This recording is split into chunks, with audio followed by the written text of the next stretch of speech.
in the Middle East for a long, long time, and the mosquitoes out there bite people and they get malaria. And, well, quinine has been the treatment for malaria for decades, perhaps centuries. And a drug called hydroxychloroquine has been around for 60 years and has been used safely for malaria, as I said, and lupus. And some doctors say that if you add it with zinc, it becomes a real treatment for the prevention of COVID-19. Some others don't agree. Well, that's the way it's supposed to be in science. You put forth your hypothesis, and other people can debate it, and then it's so-called peer-reviewed. But why are the advocates of hydroxychloroquine shouted down in the public square? Why are their posts being censored on the Twitter and other platforms? What's really behind all the controversy? Dale Hurd has the story. It may be the first politically correct, politically incorrect drug in American history. How did a drug known for decades as safe and effective suddenly become dangerous? Hydroxychloroquine is so safe that in several nations it's sold over the counter without a prescription. But the media has started treating hydroxychloroquine like a public health menace. And this pharmaceutical smear campaign began around the time this guy started talking it up. I'm taking it, hydroxychloroquine. Right now, yeah. A couple of weeks ago, I started taking it.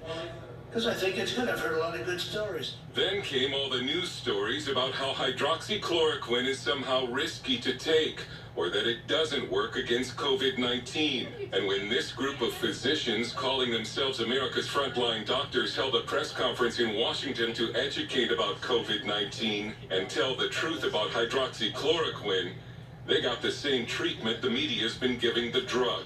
Video of their press conference accumulated over 17 million views during the 8 hours it was hosted on Facebook. But when Donald Trump Jr. tweeted it, his Twitter account was restricted for sharing content that may pose a risk to people's health. Then all videos of America's frontline doctors were stripped from Facebook and YouTube, and their website was taken down. An avalanche of negative stories began.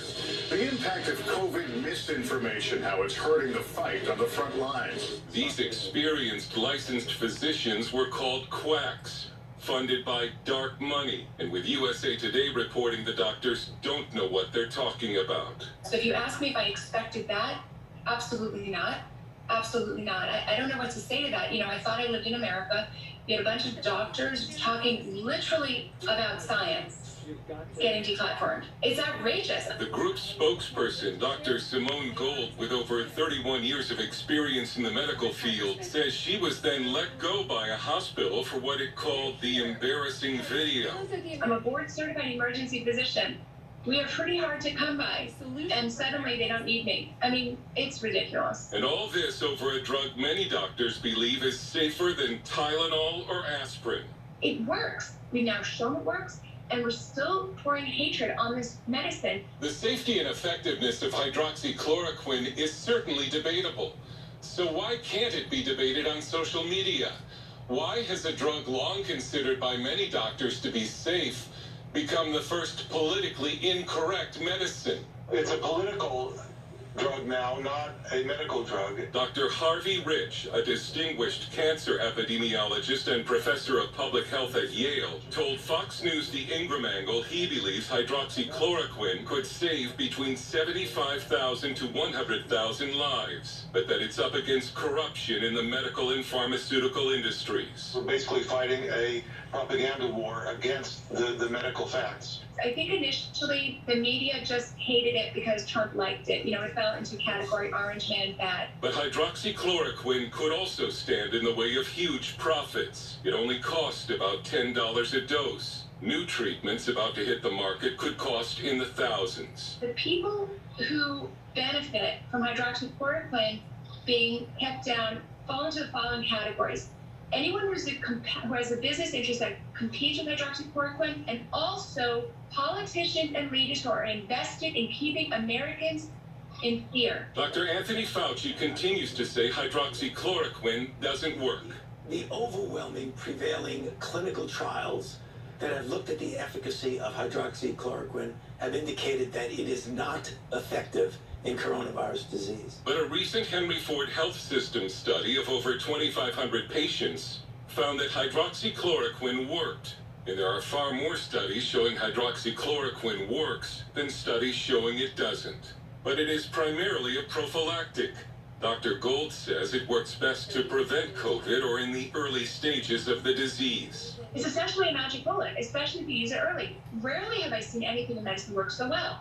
It's not working like an antibiotic, taking days. When it works, if you give it early, it works within 24 hours. It's really, really dramatic and it's really fast. But use of hydroxychloroquine is now limited in 44 states.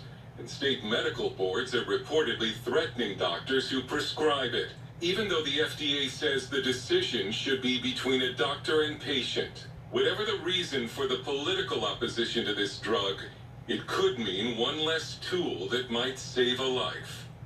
Dale Hurd, CBN News. Let's not politicize this. They've politicized AIDS. You can't talk about AIDS. You can't tell anybody they've got it. You can't release facts about it. It's a politically correct disease. And once in that case, they don't want anybody to know they've got it. Now it's the question of one that Trump likes. So let's not tout it, even if it works. You don't want to live in a country like this, do you? I think it's time we have a real look at our spiritual life and say, what kind of a nation do we want? Do we want freedom of thought and expression, or do we want to restrict our thought? Do we want to have political correctness running our lives? Well, it's getting pretty bad, but we're here to tell you the truth. Let's just keep standing on the side of truth. And Jesus said, you will continue in my word, you will know the truth, and the truth shall set you free. Terry.